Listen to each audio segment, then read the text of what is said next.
Be sure to read and follow the safety guidelines to protect your computer from potential damage and ensure your personal safety.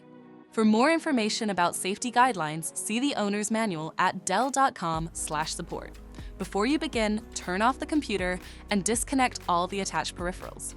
Before proceeding, ensure your computer is in service mode. To enter service mode, press and hold the B key on the keyboard and then press the power button. Now, the computer will boot up and the owner tag information is displayed on the screen. Press any key to proceed.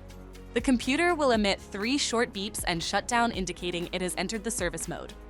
Loosen the captive screws holding the base cover in place. Using a plastic scribe, pry the base cover from the palm rest assembly, starting at the top edge and working your way around to release it from all sides. Now, lift the base cover from the palm rest assembly. If your computer is unable to enter service mode, disconnect the battery cable from the system board.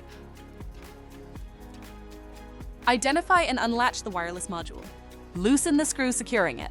Unlatch and disconnect the cables to remove the module from the system. To reinstall the wireless module, place it back in the system and reconnect the cables. Relatch and tighten the screw to secure it. Reinstall the latch. If the battery cable was disconnected earlier, make sure to reconnect it to the system board. Next, align the base cover with the palm rest assembly and gently place it into position.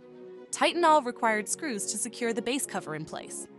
To exit service mode, connect the AC adapter and press the power button. Please note, the system will only power on and exit service mode if the adapter is connected. For more information about your Dell system, visit dell.com/support.